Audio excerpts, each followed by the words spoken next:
Here to provide an extremely positive perspective, our guest today is known for increasing productivity, passion and purpose, one keynote at a time.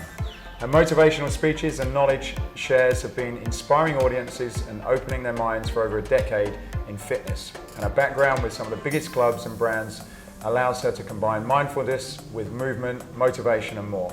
Here to silence our inner critics, please welcome Petra Kolber to the Escape Your Limits podcast. Did I say your second name correctly? Kolber, yeah, close enough. Yeah, no, absolutely, totally. It doesn't sound like a Liverpudlian name. It's not. There's another story that we're not going to get into about that. So how did you end up here? So how I got to the States was a cruise ship. Okay. I was a dancer in London, and there was very little work at the time. And a friend of mine and I went for this audition, not knowing anything about it, and we got the job. And it was the first mega ship. It was the first Carnival Cruise Line's mega ship. Right. And part of being a dancer, they didn't tell us at the time, was crew staff duties, which involved teaching fitness. Right. And at the time, I had no idea what aerobics was. If I did, I kind of looked my nose down at it. And that was kind of, I began to get my feet very lightly into the area of, it was Jane Fonda. Right. So I took, this is aging me, took a VHS tape and basically copied what she did and did it on the poolside deck. Luckily, I didn't kill anyone because I probably shouldn't have been doing any of that. Right. And what did the industry look like when you started then? What was going on in the health and fitness and with trainers? Yeah, so I came to Miami and I landed there, and I wasn't really into aerobics. I was still dancing full time, but one of the two lead dancers had just won Star Search, Alan and John, phenomenal. And Alan was teaching aerobics, and so I went to take his class. It was the first time I had experienced dance with all the stuff that I looked good doing. So it wasn't all the hard stuff, but I could have this great music. So that's when I first started falling in love with it. At that time, step had not come out yet. Right.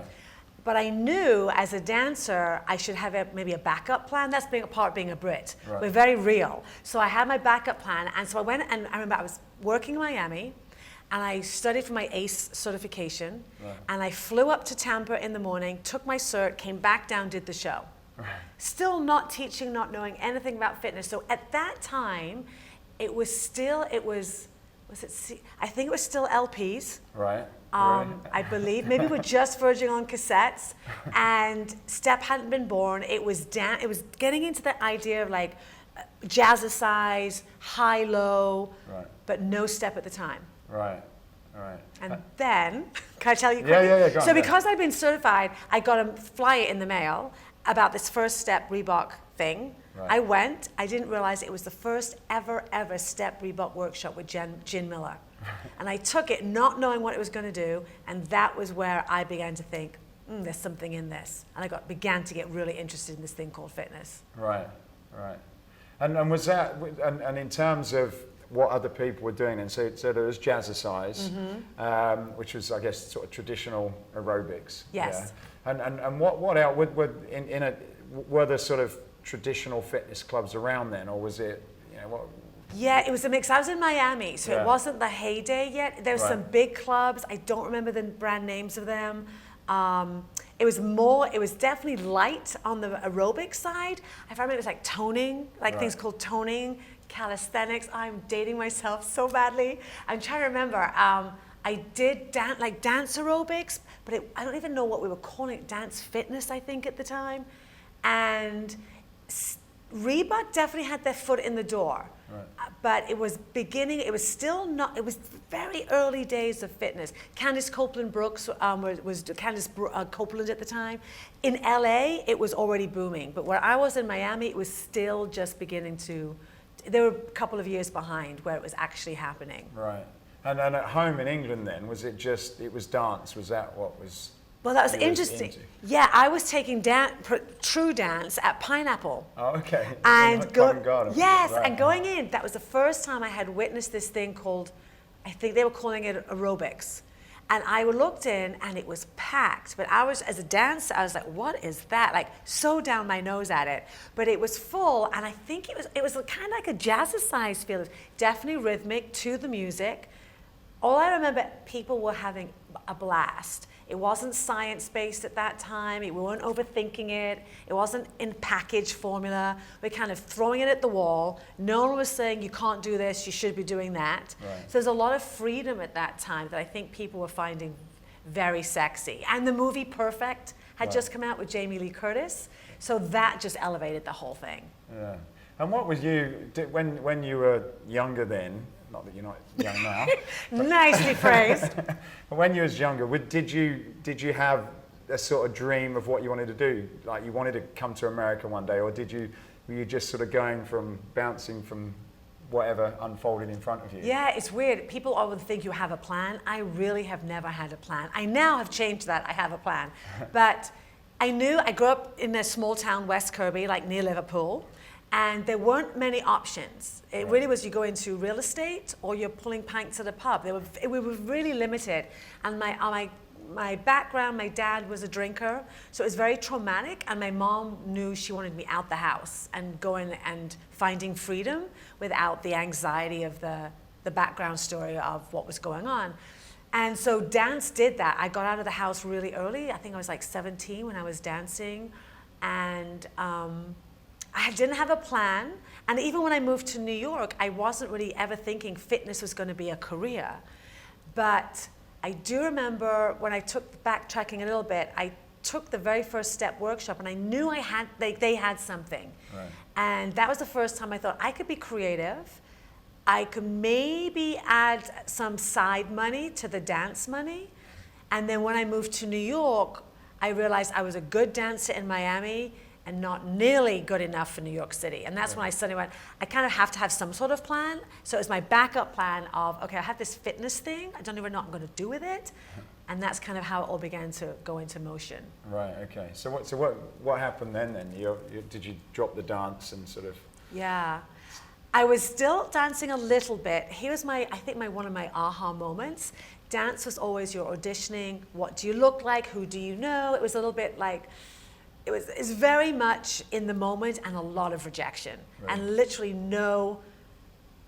there was not a lot you could do to control your career. It was really in the choreographer's hands, in what was in that moment. At the time, it was very skinny look. So how thin were you? Were you fit in the costume? Which brought a whole nother issue with it. But I remember when I got a job teaching at sports club, TSI, Town Sports International in New York City. And I didn't know what I was doing, but I had this step certification through Reebok. So basically we were all following the VHS tape with Gin Miller, but I was one of the few people to teach step. And because of that, I got into the boutique clubs that then closed and then have no opened up again. So I got a job with Molly Fox Fitness because I taught this thing called step. So I fast-tracked into a boutique club that I really had no job of being there because I'd been teaching aerobics maybe 5 months.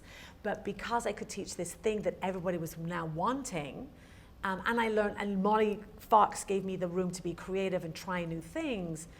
And I remember the first time I got a phone call saying, we're hearing about you in New York City. How much does it cost to get you to teach for our club?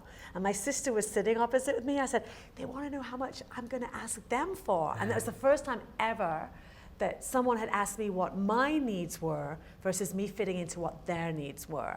Right. And I remember that feeling. And I took my existing paycheck, added $20 to it, and they said, yeah, no problem. I was like, we're onto something here. I like how this feels. Yeah. And then where did that lead you? So from instructor to what happened? Yeah, after that? I think my big moment was I was in the era. It was like early '90s when people were just trying new things, and I had this idea. I had done a fashion show for Dance Skin, and there was these live drummers, and I was walking along the runway. I came back. And I said to this guy, I said, I need your card. I don't know what, but I feel we could do something together. His name was Victor C. Yen. I didn't know at the time, they were also drummers for Alvin Ailey, like some top of their craft. And so I called him up, I said, I've got there's this thing called step. Can we just go into the studio and play? And so he brought his 4 drummers, unbelievable musicians. And we got into the classroom and I said, let's call it London Beat from England. And Molly said, I said, I had this idea of doing step with drummers. Not quite sure. She goes, what time do you want to do it on the schedule? At 6:30 on Wednesday. She goes, you're on. Next week, it was on the schedule. I really had no idea what I was doing, but it was very in the moment. It wasn't choreographed. The guys would give us a rhythm, and I would come up with some movement to match the rhythm. Right. It exploded. It was like a rock and roll. It was organic. It was sweaty. It wasn't thought out. It would change based on what the drummers did, and it was the first time I realized you could create experience around this thing called exercise. Quick story, Reebok was then looking for another face to be on their VHS tapes. I sent in the video of me with the drummers. Jin was doing all their step stuff. They wanted kind of like a dance step. And because of the drummer class, and I was also training a PR person for barter, and it was in the old days when we did a PR event for the class. Cosmopolitan showed up, Allure magazine, New York Times. I mean, that doesn't happen these days. And so I got all this press for free because I was training this PR lady. And it just, through being creative, through taking risks, through showing up, through doing the hard work, through also people giving you an opportunity to highlight your risks, it just began to snowball. Yeah.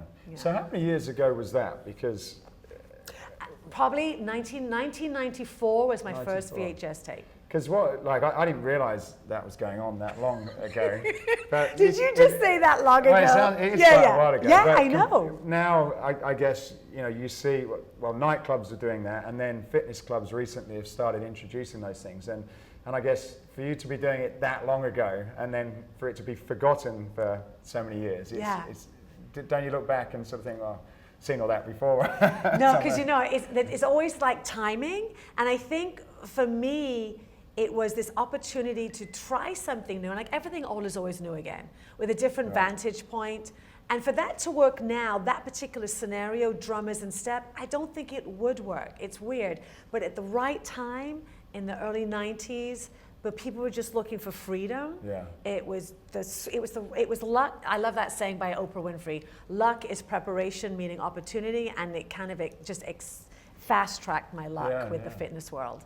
Yeah, the reason I say that is I've been into spin studios where they'll have people on the saxophone, people on drums, live DJs, and it's like, it seems as though it's brand new, but I guess you were really, when I see that now, I'm going to say, copying me. Yeah, I'm going to say, that's been around for a while, and it is. I guess that was very innovative. I guess you combine dance and music or live music and created an experience. Yeah. And I remember, it was the first big convention I ever did in 1994. Reebok had partnered up with Sarah Cooperman. And they said, we'd like to bring you down. I said, well, I want to do London Beat. They said, okay, we'll pay for you, but we're not going to pay for the drummers.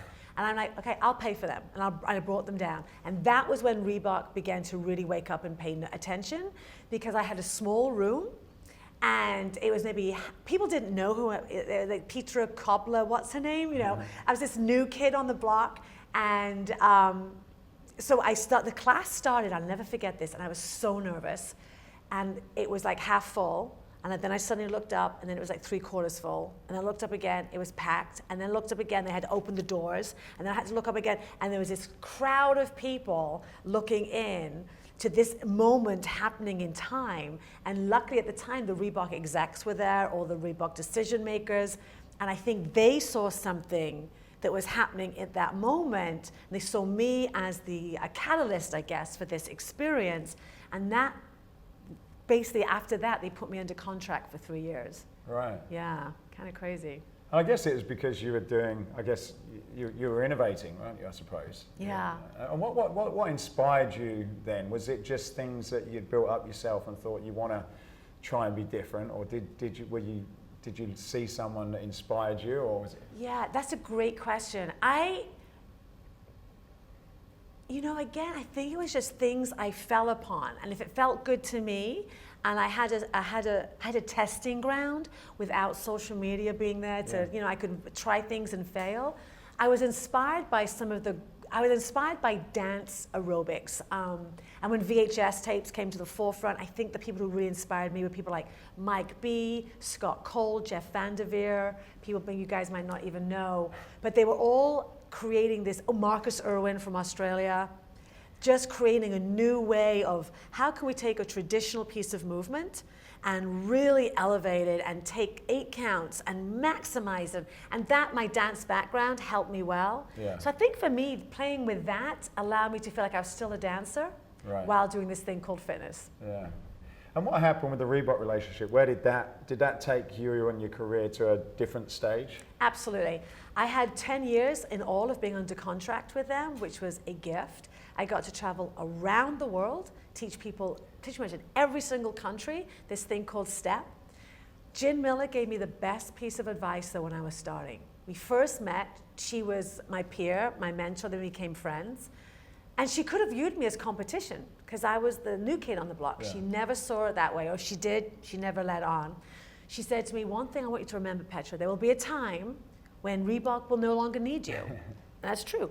Never lose your own name at the expense of a company, which was probably the best piece of advice I ever got. So when I did a Reebok event, I would then also do one piece of a class under my own name. Right. I don't even know what I was doing at the time, but like dance aerobics or step without the step Reebok, so I built their brand and they built me for sure. Yeah. But when the brand, as with anything, it was evolving, and I came in to Reebok at the highlight and the high moments of their fitness, and then they started to move into sports again, and more traditional athletics. So we had to go. Yeah. And because I had, as they were building, leveraging me and spreading my name across the world in a way that I could never have afforded myself.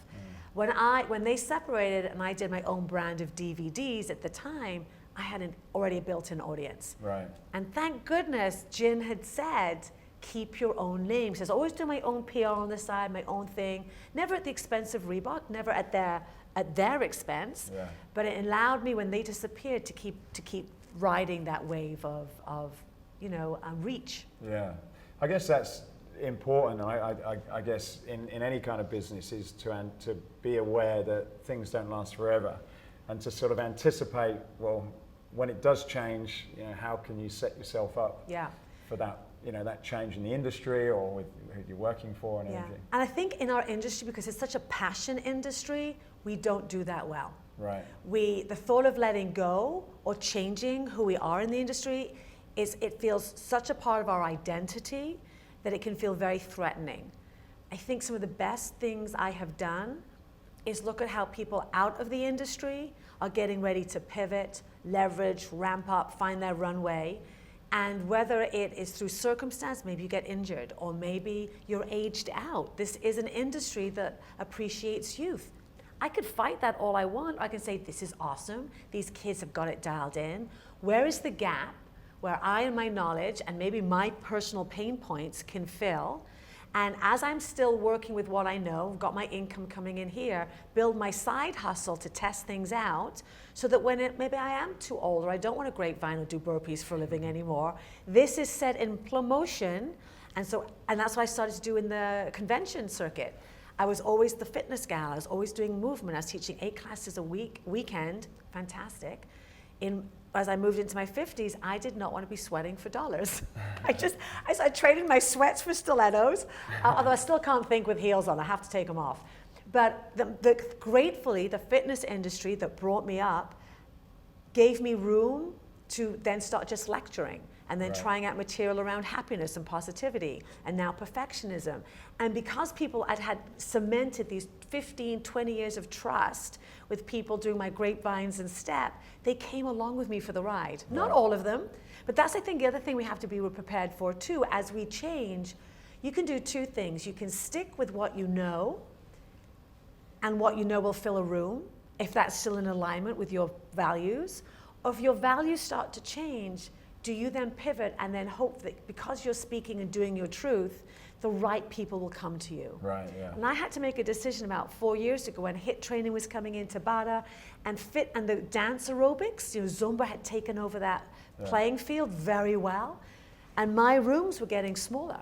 So to be a value, if a convention's paying for me, I got to fill a room. Right. So for a while, I did what I thought they needed. What was that? Teaching the boot camp. Okay. I hated it. Yeah. I'm not good at it. There's many more people better at it and more ready for it. And I stepped off the stage and I said, I'm going to step away for a bit. and figure out what it is I need to do to still be relevant, Right. but still do things that I love and feels. When I step off the stage, I feel like I made an impact, but not at the cost of my own values and Right. happiness. Yeah. So what was that? Was that something that you felt you needed to share? And if so, how did you go about that process? Yeah, what I was beginning to feel personally, this is not necessarily an industry thing, it might not even be truth, Right. because again, your brain can tell you whatever you want, but I was beginning to see these amazing women and men, but a lot of women who were fantastic, doing our classes, but all they could see was everything that was wrong with them. Right. And that was a common conversation that I'd had for 10, 15 years. They would come into a class with me, they'd be, how do I get rid of this? Like 0% body fat. I'm like, okay, we're missing something here. They're doing all the right things. From the outside looking in, they look phenomenal. What are we not addressing? Right. And it was the mindset. And So just on that point, yeah. then, so just to go into a bit more detail, and so what you were seeing instructors that you were working with, and what listening and hearing them, they felt incomplete with who they were. Is that? Yeah, sort of, they weren't saying that. Right. They were just asking the traditional fitness questions. How do I lose this? How do I lose that? But there was, but I'm like, at what expense? Right. You're losing your happiness. You're losing your joy because you're looking at this as the definition of your success. You can look.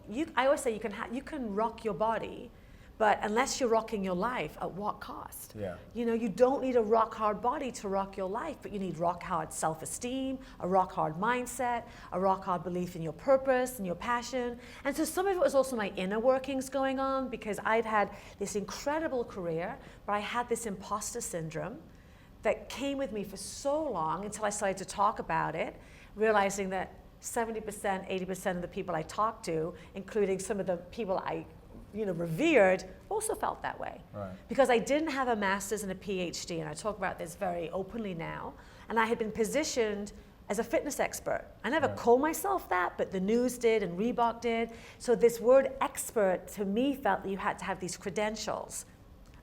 I didn't. And so I always felt like I'm going to get caught out. They're going to ask me a question I don't know. And I had forgotten all that I have, like my enthusiasm and my love of people and how I inspire people. I put all that aside, and all I could focus on was, well, someone might ask you a kinesiology thing. And that wasn't what I was up presenting, but I was afraid that because I didn't know every single thing about the body and every single thing about the biomechanics, I might get caught out. So what made you think that? Because you were successful. You were, like, I've read some of the things that you'd done, and you've been on television, you've won lots of awards. So I guess putting a mirror on yourself, it's like, well, yeah, you are successful. Why did you not feel successful when you clearly had achieved a lot of success? It's a great question, and I talk a lot about this. I believe it was because in my early formative years, I had people that told me that. Right. You're not enough, you're not smart, you're never going to make it. And I also say there's nothing wrong in, sometimes there's that, kill them with, break them down. But I say they broke me down, they forgot to build me back up. And self-esteem is just like a muscle. And so for many people out there coaching, women, men, you're also a self-esteem coach, because it's like that. It's like functional training. You sometimes have to go and isolate things and fix them to get the whole, it's like you're only as strong as your weakest link.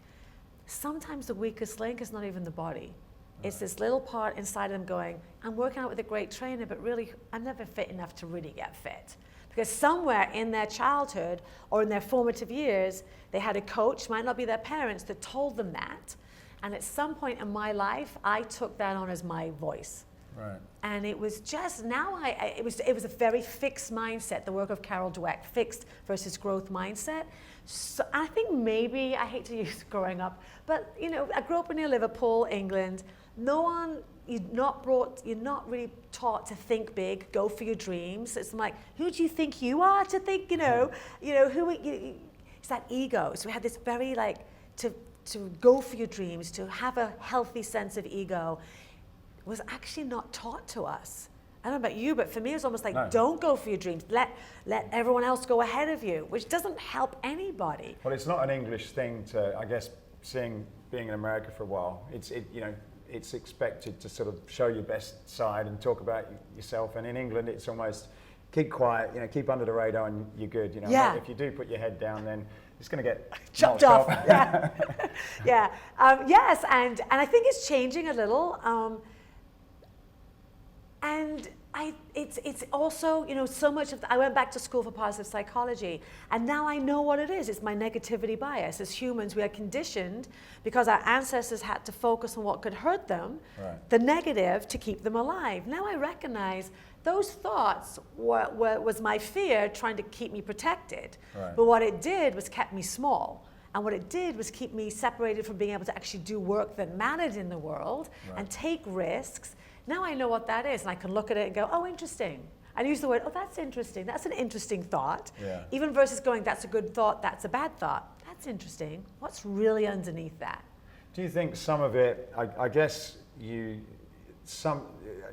you think some of that of probably not being good enough has driven you to push yourself to prove that you are? And I'm reading some of your stuff. I know for me, similar situation where, never been good at school, never been good at anything, and so because of that, you always want to prove yourself. Do you think there's sort of good and bad in that situation? That's a great question. I think there's nothing wrong in wanting to prove yourself. I think there's nothing wrong in wanting to be the best that you can be. But there's a difference between, I talk about perfection, there's a difference between striving at what expense, or being the best you that you can be today. So I love this, there's people say you are enough. Great, I say I am enough, but there's still work I want to do. But it doesn't negate the fact that I don't know the answer. Just means I don't know the answer. It doesn't mean I'm stupid. It means I don't know so now I can separate the emotion from the thought. And just recognizing it's our human nature. And so I think, yes, some of it was trying to prove myself. I don't know, actually thinking about it now, I don't know if I was aware of that at the time. Because I don't remember, even at the Molly Fox, at the Reebok days, I knew I wanted to be excellent and I didn't want to let anyone down. But the perfection kind of came in a little later as the stakes got higher, like the TV appearances, being on the back of a special K box, So then, and people began to recognize me, and for a very short period of time, it was kind of like, the Instagram stars of today. You'd go and you'd be teaching in Mexico, and it was like a rock concert. So then I think I suddenly thought, well, maybe I need to be that rock star, And that's not what people wanted. They just wanted me. They didn't need me perfect. They just needed Petra, to see them. And I think what happened without me realizing it, and I don't see myself ever as having a big ego, but I think there was a time there maybe it became about me versus my audience. And that's never a healthy place to be. No. Yeah, and it's interesting you say it, because I guess there is a balance of pushing because you've not had it and you want to achieve something. But I guess sometimes as you say, at the expense, it's like you're doing it, but you're not actually happy where you are in it. And I suppose listening to what you're saying, it's like, well, okay, I still want to push myself, but I'm also happy with who I am and what I'm doing. I think it's like the Simon Sinek, what is your why? I think the big question I ask now, I started this when I did Moving to Happiness, like the positive psychology of coaching. I'm not here to change your workout. I'm here to change why you work out. I'm not here to say don't be successful. I'm here to invite you to look at what is fueling that drive. Is it potential? Is it possibility? Is it I want to be a change maker? Is it I want to see how far I can push myself to help others push themselves? Or is it I'm afraid that if I don't make it, I'm going to be viewed as a failure? Or so am I being fueled by potential and possibility, or fear and doubt? The work is probably going to be exactly the same. So I talk about this to perfectionists, and their fear is, or if I stop striving to be perfect, I'm going to be a couch potato. That's what I've thought when I've heard that. I'm like, that's not in your DNA. It's not going to happen. It's not that. You're probably going to work harder than ever, but you're going to be able to enjoy and sit and savor your successes that you are working so hard for. You're going to be able to look back and see how far you've already come and the great work you are doing versus always going, okay, check, there's one goal, next. So and I think you're actually going to work harder than ever because you're going to be able to be more focused, more creative. You're going to love what you do, so it's longer hours. You're going to be in your flow state. But the experience of how you get there, Yeah. which at the end of the day, you get to that goal, there's going to be another one. Yeah. It's like, who do you become along the way? Yeah. How do you think that external influences affect that mindset? Because I guess some people, whether it's a relationship or in a work, or even, as you say, back with probably friends years ago where you're from, that, it's like, you can't do that, you shouldn't do that, but wanting to do it. How do people then sort of escape if there is that sort of external sort of negative pressure on you? What do you say to people, whether it's trainers or individual clients, to deal with that sort of thing? I think great question. I think the first step is noticing this even there. Right. Because here's the thing, I think often it's such a part of our DNA. I said it's like putting on like a comfy woolly sweater. It's been with us for so long, whatever your story is, whatever, because like we talk about the power of stories. The stories we tell our clients, the stories that connect us. But I say the most powerful story you will ever tell is the one you tell yourself. And because it's that old VHS cassette tape that's been on repeat, we don't even know it's there. Right. And so it's taken the time to go, maybe I want to be successful, but this anxiety that I'm always feeling, or this constant like fear of failure, is there a different way? I'm ready for a different way. So the first thing is just becoming aware of it. Right. Second thing is, do you want to change it? Are there areas in your life that it's working in your favor? There's things that are working for you that you don't want to change. You keep that. It's not all or nothing. It's this and that. But what are the things that are not fueling you, your best self? Maybe it's this idea, if I make a mistake, my career's over. Maybe it's this idea in the fitness industry, if I show my age, I'm going to be aged out.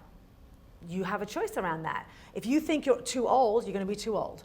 So it's also like, what's under the fear? Is it ageism? Is it am I relative still? Is it my choreography skill? And whatever it could be. As an entrepreneur, what happens if I try something and I don't make it? I always go, well, who do you become along the way? And then it really is taking the same thoughts and putting a different lens on them. So this lens of, what happens if I try and I fail? So my first question, well, what's your definition of failure? And often it's like, well, I don't make it. Too vague. What's not making it? Right. So, well, not hitting my target. What's your target? So when we get really granular and we find those micro steps. So in their mind, really, they're saying that I didn't make that last 1%. So I'm saying what you're missing is all the mini 99 steps that you took to get to that. So 99% of that actually was awesome. Yeah. We go and we take that. So when you can look at failure as, it's not FAIL, first attempts in learning. Right. If you've never failed, you're not expanding your brain, your thoughts, your curiosity. So failure to me is data. I just say there's data in the disasters and research in the rejection. Right. But when I was that perfect Petra, if I made a mistake, I didn't see all the good that had worked. All I saw was I'd made a mistake. I am the mistake. What's coming next? I'm going to get fired. Reebok's going to get rid of my contract. I mean, that's kind of how like crazy the thinking was. In reality, it was a tiny misstep that had I been able to look at all the stuff I'd done well, I could have brought that into iteration 2.0. Right. So I think it's just reframing. We have these words of success, failure, hit or miss, good or bad. In reality, it's those blurred lines where the magic source lies. Yeah. And do you think sometimes that internal thought process of not being right or perfect can project itself on some of the decisions that you make and the things you do? I know I listened to one of your talks where you sort of said at one point you had these opportunities for TV and you just wouldn't take them. Was that an example of what was going on inside your mind, sort of acting out in your real life? Yeah, absolutely. I thought perfectionism was was what people wanted. Right. It was actually keeping me very small. I Really? thought perfect was helping my career. It was actually limiting my career. Really? And there's that saying, the universe will throw you a rock, a pebble, or a brick wall. Right. And because I knew I had turned down so many TV shows, Right. I put that in a box and pushed it away because I knew it wasn't in alignment with my soul's purpose. And my wake-up call was, CBS had called and They said, we'd love you to come on as our fitness expert. Okay, my inner critic's already coming up. Who the hell do you think you are to be on CBS, national news? January, you know, how to get fit in 5 seconds, that kind of thing. We'd love you to be our guest. And I said, oh, you know, thank you so much. I can't make it. I'm already booked. Crickets. I wasn't booked. But my soul or my heart was like, enough. I'm done.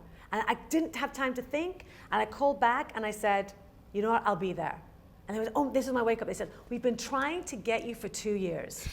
And I was like, and they said, we call you like every 2 months. And I've been turning it down.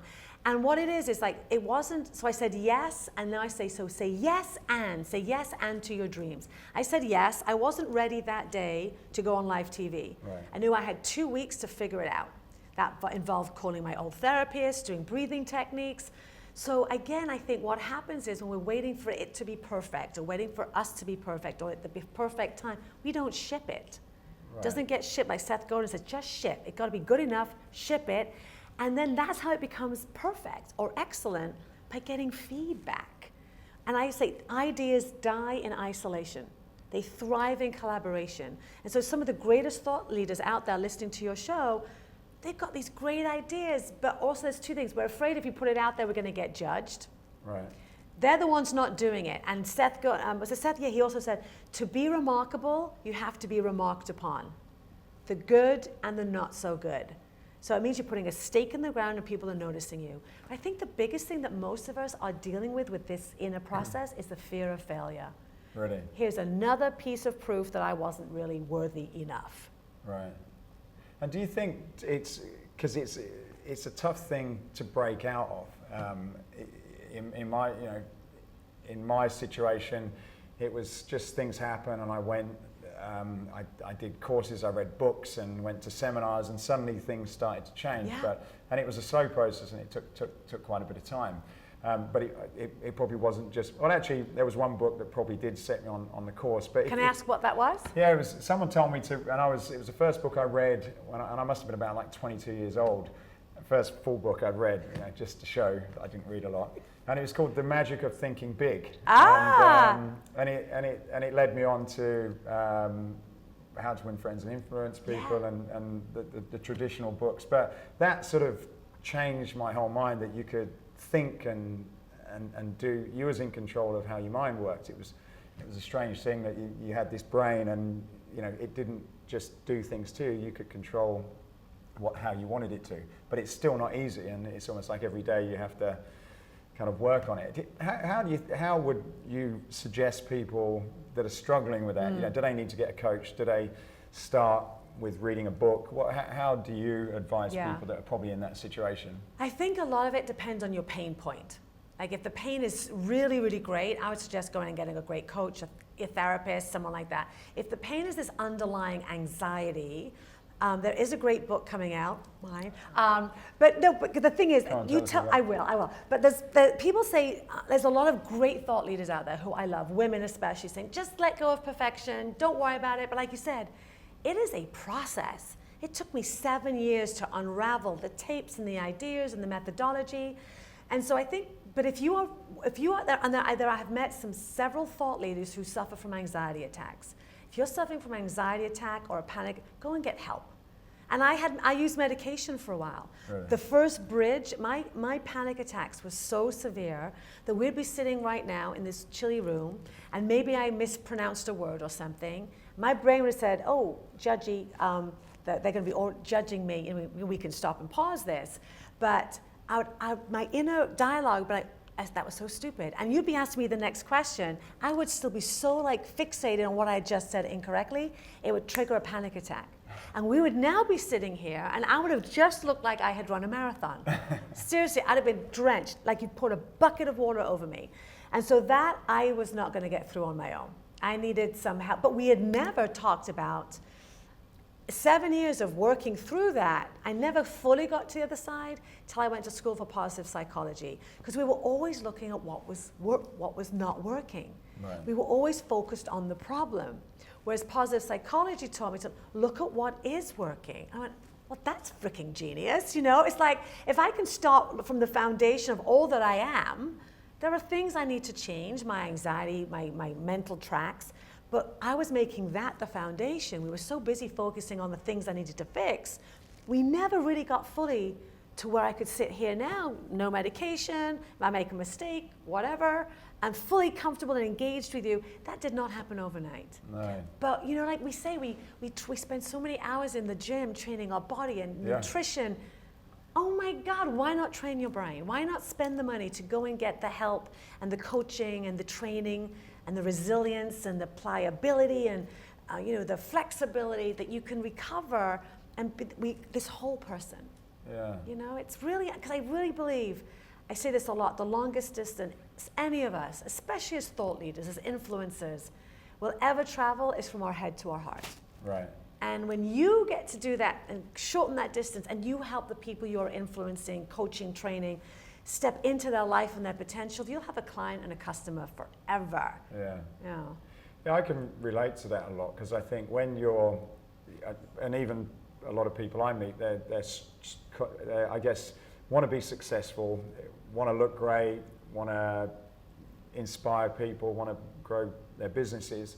But particularly myself, you're always thinking, what's next? And you're kind of looking at where you are and say, well, it's good, but it's not where I want to be. And so you're never in that, although when you look back and think where you've come, you think, wow, this is, you were never two Scousers.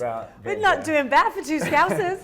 But and I have to put myself in check, but you can spend your time looking at all the things that you've not got and that you've not achieved, instead of spending the time and kind of appreciating what you have got. And I think I think you have probably, do you think you have to sort of constantly change your mind and just think about, have time to reflect and sort of remind yourself about that so that you can, go ahead being happy? Yeah. So great. I love the word you used, the word reflect. So I think there's this idea that, with anything, you're going to get the haters. So now they got the backswing. It's like, everyone's like, oh, this happiness stuff, well, that's at the expense of your own personal growth. It's not happiness doesn't come at the expense of not still wanting to improve yourself. And so it's not, but the foundation is like everything that you are, and still knowing there's a lot of things I need to learn to get to the best me and the life of my dreams. So I think we need to do better, especially the change agents of this world who are listening to you. I really encourage them to reflect kindly. This is not egoic. This is not prideful. This is healthy pride. Because part of the foundation of positive psychology is PERMA. P, positive emotion. How can you create more positive emotion in your own life and the lives of those you work with? E, engagement. How engaged are you? R, relationships. M, meaning and purpose. A, accomplishments. It's good and healthy to reflect on your accomplishments and then not ruminate on your mistakes. So we also need to reflect on what we could do differently. There are things I've probably learned this weekend. I've seen other speakers and like, oh, I did well. I did really well, proud of that. And there's still, I want to do things differently next time. I want to continually grow, always be the learner. But what we tend to do, especially if you are a change agent and you're, oh my God, so busy trying to motivate yourself and get up every day and be the entrepreneur, and it's exhausting. But what we tend to do when we get tired especially is start to ruminate and not come up with a solution. Yeah. So I might say, I spoke this weekend, I did this and this and this well, right. And there's this one aspect I would like to get better at. Right. But it doesn't negate all the good stuff that I did. But the good stuff is not egoic. I'm not saying that I'm good at this and better than you, or, you know what I mean? It's a healthy pride, it's a healthy awareness of your accomplishments and all that you have done, and recognizing there still might be work that you want to do. Yeah. Does that make sense? Yeah, it does. And I think sometimes you can do something or do a project or, like you say, do a presentation and it's, as you say, it's all gone good, the message has gone good, but there's one thing you said, and that's like, you spend ages just thinking about, oh, it's terrible. Yeah. I said that wrong thing, everyone's going to think it was awful. When, as you say, actually, most of it was fine. Probably a lot of people didn't even notice about that. And as they left the room, they've forgotten about it, but we're still mulling over it like 2 weeks later. Yeah. And that's a negativity bias. They say negativity sticks to us like Velcro, positivity slides off us like Teflon. Any of your listeners, think about 10 interactions you had last week. 5 are probably positive, 4 neutral, 1 not so good. What's the one that instantly comes to mind? Not so good. Not a character flaw, it's our genetic makeup. But do we let that then goes in the driver's seat at the expense of all the 9 good things that happened? And then again, just don't judge yourself. It's just like, oh, now I say, that's interesting. Yeah, I think you're right. It's how you look at that as you say, you look at it as being bad, but I think if you look at it as saying, well, look, it's just a signal for me that's an area I need to work on. Yeah, I would like that. I'd encourage you to not use the word bad or good ever again. Just, that's interesting. Yeah. I mean, no, if you're praising someone else, go full on in. But if you're looking at yourself and it tends to be something that you would like to improve upon, don't view it as bad. Go, oh, that's, because when you view it as bad, you're kind of shutting yourself down. Right. Say you make a mistake. Well, that was interesting, I made that mistake. Versus going, how the heck did I make that mistake? You're starting to beat yourself up. Yeah. Reptilian brain's already be coming in, adrenaline and cortisol's ready to fire up, your inner critic's ready to dive in and tell you, see, I told you shouldn't be presenting an idea, whatever. Versus if I made a mistake, and I go, wow, I made a mistake. That's interesting. Why did I make that mistake? Was I tired? Had I not eaten enough? Was I not prepared enough? Did something throw me? Then I can learn from it. Yeah. Versus this whole voice of judgment shuts us down because we don't want to look at it because it just makes us feel worse about ourselves. Yeah. You mentioned how that panic manifested itself in you sweating and panic. Do you think that could be taken to the extreme where it actually sort of breaks down your body and creates, you sickness and that? Absolutely, kind of yeah, absolutely. I mean, that adrenaline, cortisol, we need it, but it also needs to be released. Right. And when you have a panic attack, it doesn't get released. It just sits in your body. So think of everything that. I am not saying that I'm not a big believer ever that we do anything to cause an illness, but that definitely stresses out your immune system. Definitely, it will bring on depression if not addressed. It'll bring up high levels of stress and anxiety. When I was going through the throes of this, I am not saying, and I don't suggest for any reason, I got cancer. It was not because of that. But I do believe it weakened my immune system enough that in chronic anxiety over and over, it weakened it enough that maybe it made it a bit of a playing field for those cancer genes to be able to turn on. I am not suggesting, let me say this over and over again, I am not suggesting having a panic attack gave me cancer. Right. I am suggesting that it weakened my immune system, that chronic stress and overload and adrenaline and cortisol, that maybe it put me into a state of succumbing to illness. Not necessarily cancer, but just in general, not my healthiest self. Yeah.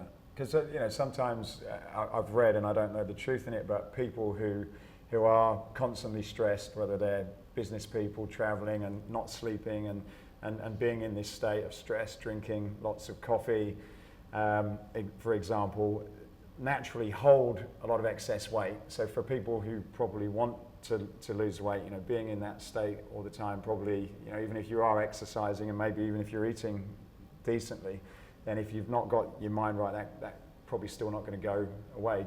What do you think about that? Yeah, I don't know the science behind that. I absolutely would probably say yes. And my guess is if you are overweight, even though you think you're eating well, that stress, you're stress eating somewhere. Or there's something that's compromised. You're not sleeping well, that's going to affect your weight. Your mindset's going to affect your weight.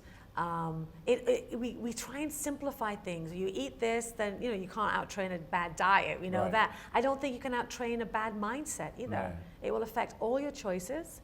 It'll affect your goals, your focus, and the moment we can do radical self-care and recognize, we used to wear stress as a badge of honor. How many hours did you? I stayed at the office till midnight. Now we are finally waking up to the fact that you can't bypass sleep. Yeah. There's this whole, there's a rhythm to our body, there's a rhythm to our life. You can only go full throttle for a certain amount of time before you're going to hit that brick wall. Yeah, I know when I'm in that state, and it happens every now and again.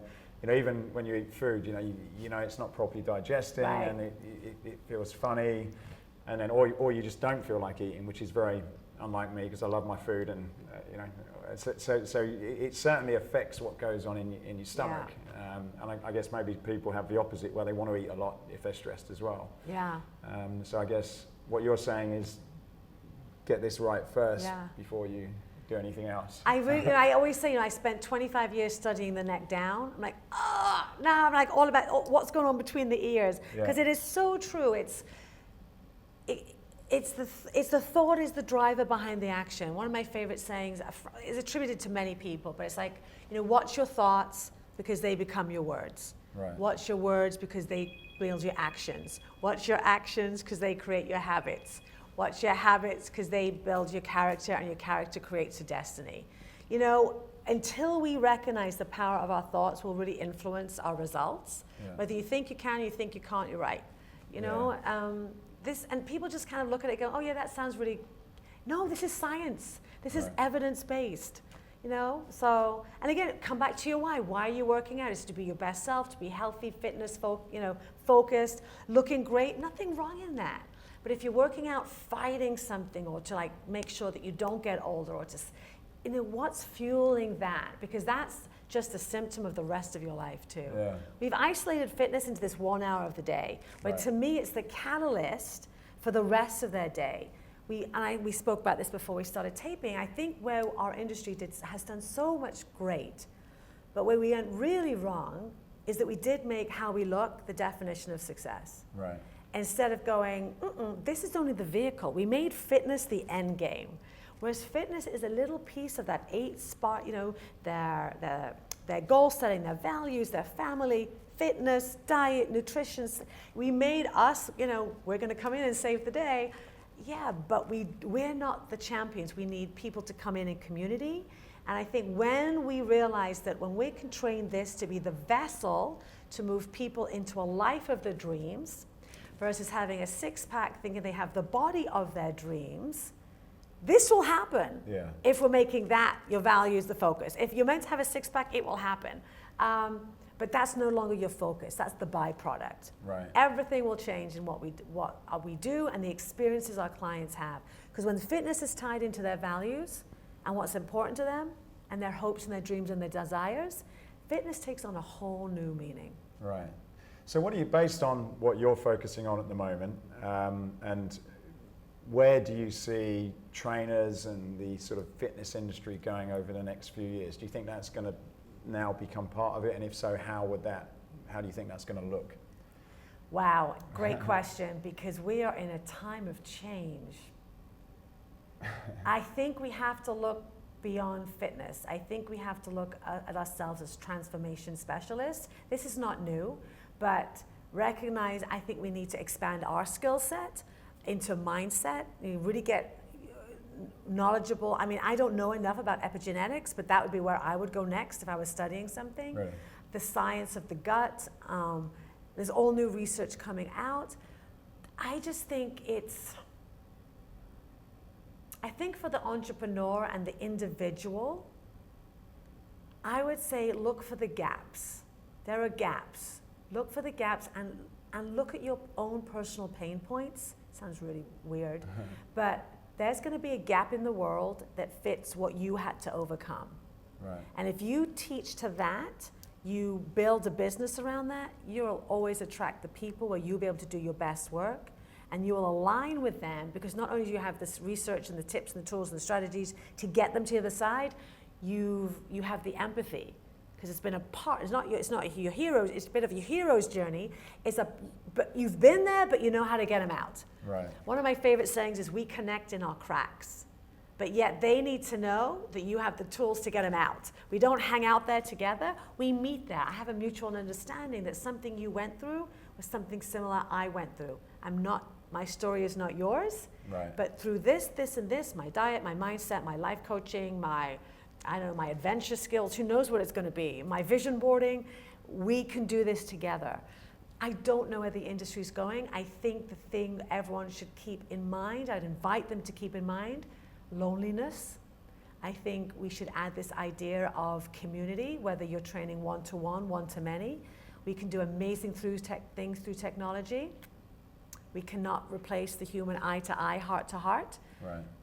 I think that's going to be a great need in the future. I hate to say it, I think anxiety is still on the rise. So can we make fitness and wellness a piece of the emotional puzzle, right, not just the physical puzzle? What would your regime be for someone who's dealing with anxiety? What would your regime be, maybe in partnership with doctors, if it's appropriate? for depression, for loneliness. People are never going to come to us and say, Petra, I feel lonely. Right. How can we be the space where they know automatically if they work with us, they know they're going to be seen, heard, and valued? I think we know that the economy of the future is the attention economy.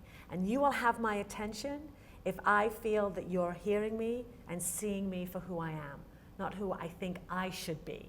Yeah. And then once you see me for who I am today, and I trust you with that, then I'm going to give you my money, my dollars, whatever, my heart, my trust, and then together you can go on that journey. Yeah. And my pain point was perfectionism.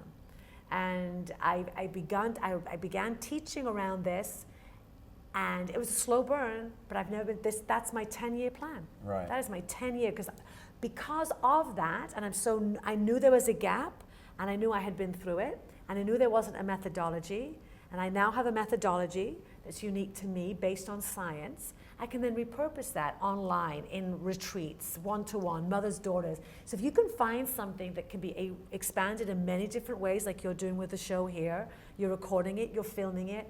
I think also the thing we have to think about is how fast people are consuming media, and so how can you also find balance in your own life without burning out? Yeah. You know, more now than ever, how much output is the world needing? And I think you also have to measure your own inner compass. And I was speaking at a bloggers conference yesterday, and I felt pretty good going in until I looked at their feeds. I'm like, oh my God, I'm not even beginning to tap it. But I know if I try to do everything they're doing, I'm not going to be happy. Right. But if that's your sweet spot, go for it. And just keep tapping into. I don't know if that answered the question, because it's a trick. We're in a tricky, interesting, and also incredible place to be.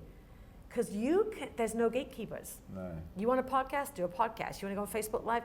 But you have to find your authenticity, what you love. Right. And also don't expect it to fly out of the gate. I think that's something that, don't forget the 10,000 hours it took you to become a personal trainer or a coach. Yeah. And then we look on Instagram and we see this overnight success. This Right. person suddenly has 1 million followers. It's ramping up faster, but there was a lot of work that they did to get that first 100. Then that 1,000. So again, I love that. I don't know who said it, but don't compare your beginning to someone else's middle. Right. And that's what we tend to do in everything. So, and just on that point, to stop you, and I think that's the thing that you see a lot. There's a lot of this, get rich quick, be successful quick. Yeah, but because they're trying to sell you the scheme. Yeah. Their scheme to get rich quick, but guess who's getting rich quick? Yeah, exactly. They are, Yeah. And nothing wrong being inspired. Yeah. You and I do a lot of personal development. So I interrupted you, sorry. Yeah, what I was going to say is, I suppose everyone I've interviewed yet nobody's said that it's been quick, and nobody said it's been easy, and everyone's had a huge amount of ups and downs, and it's taken a long time, a huge amount of work. To speak to people that are on the beginning of their journey, and you've changed direction, you've reinvented yourself in some respects, and you mentioned that you found this thing that was specific to you about the perfection, and how you've turned that into something that you're able to share. How long does it take, and what's the process of saying, well, look, I feel this is the right thing to go out and talk about? How long is it before you sort of create this new audience and that message catches on to say, yeah, actually, I've got something here, or thinking, look, I'm probably the only one who's like this? Well, talk about that for a moment. Yeah, go on. That's a great question. I think the first thing is you have to start talking about it. Right. And you're gonna might talk to one person in a room for a long time. But you will know if that one person leans in and go, thank you for making me feel less alone, you're onto something. If you're talking your message and no one's leaning in, you probably don't have anything. Yeah. Or not everything, but something that someone's gonna buy. And then you scan, you look what is out there, what's there online, what's in books, what's doing well. And if there's something similar but done in a different way, then also don't get turned off. Like, I hear this a lot, it's already been done before. Yeah, but not by you. But what is your unique value? What's your unique value proposition? What's unique to you? What's your story that you can add into this content that makes it yours? I think there's two things that hold us back. We think it has to be never been done before. And then it has to be so brilliant and perfect the first time out. So for me, I don't think there's a one size fit all. I say go on, start doing things that are free. Facebook Lives, do a focus group, start doing a free downloadable opt-in around whatever it is you want to talk about. Is that elite? Do people bite on that? Or does it just sit there dormant? Try different, I sound like a marketing genius. No, this is Petra Kolber talking. But this is what I've done. You try things out, and if it doesn't work, don't throw it away. Change it, change the message. So for me, it was a slow burn. I knew I had something. I never thought I was going to turn it into, this is going to be my passion, and it'll be my business for the next 5-10 years. Yeah. I never thought I would be making a living talking about perfectionism. What my moment was, my lean-in moment was, I was doing a small keynote at a fitness conference 7 years ago. And I was not even planning, I was talking about like maybe 101 steps to success or something like that. And I casually mentioned this idea that I used to have this anxiety around being perfect. That was it. And I felt the room shift. I felt like a lot of the women kind of go, they leaned in. Because they had seen me as perfect Petra. Right. So instead of going with my planned talk, I pivoted and I went maybe 5 more minutes around anxiety and perfectionism and panic. At the end of my talks, maybe I'll have 10 people at the end. There was a line of women. You feel like, and I went, oh my God, I'm onto something. I'm not alone here. And so from that, I did a TEDx talk on it, which is not necessarily the way I would say to go. But if you want to put your idea out in the world and see if it works, there's so many TEDx's right now all around the world, not heavy gatekeepers. If you have a message, you'll probably get a stage. Create your own stage. Yeah. Create your own free online version for a course. See if people bite. Beta test it. Try it out, retweak it. Try different messages. Give it 6 months. If no one's biting at 6 months, either it's not the right message for you, or it's not the right audience. Yeah. And my takeaway from that is it's quite interesting, and I've learned a lot from this, but embrace your weaknesses and your failures, because that's an opportunity to connect and probably be successful. That's my takeaway from it. Everyone, I mean, I hate to say this, you can turn your pain into your passion, into your purpose, into your paycheck. Right, I like that. But never make it about the paycheck. Yeah. That's what I have to remember. I am hoping to make a very good living doing this, changing lives. And I've built, and I have this intellectual property in a way that can be delivered in many different ways. But the thing I will never forget is the why I'm doing it. If I can reach one person and have them lean in and go, oh, I feel that way too, and you can help me get to the other side, that's a good day. Yeah, it's genuine, it's authentic, that's fantastic. So before I ask you the last question, tell us a little bit about where people can find you, what you're doing, and your book. Yeah. Let us know about that. So the book is called The Perfection Detox. You can go to perfectiondetox.com. Depending on when this comes out, there'll be opt-ins and options to do a pre-sale. The book comes out August 14th. This might be out already, but perfectiondetox.com will give you everything you need to know. And some extra resources too. My own personal website is petrakolber.com. Facebook, Twitter, Instagram, all the same. Right. But my work and my passion, where I hope I can help any listener feel less alone, is that you don't have to be perfect. And the world would rather have your imperfect blog idea than your perfect silence. Yeah, excellent. So final question then. So Escape Your Limits is about escaping what you've told yourself is impossible, or others have told you is impossible. What would be a great example, or memorable example of you escaping your own personal limits? This. Sitting here talking with you, promoting a book, saying I had done a TEDx talk, knowing that was my own, my limiting belief was I would be so imperfect to deliver a brand around my own story. And then to suddenly realize that you can change someone through your own imperfect story. And so I think it's also the day I said yes to that television show. Because my limits up until that point had said, say no, say no, say no. I think the minute you say yes and then do the work to get ready for your yes is when you escape. you make that great leap into the unknown of curiosity, awe, and the wonder that you can bring to the world. Yeah. Petra, it's been a great conversation. I appreciate it. I've learned a lot. Thank you very much for your time today. Thank you so much for having me. Thanks. Hey, I hope you enjoyed this podcast. If you did, then please go over to iTunes and subscribe to the Escape Your Limits podcast. Leave a review, leave a comment. It really would help us a lot to continue to keep these going.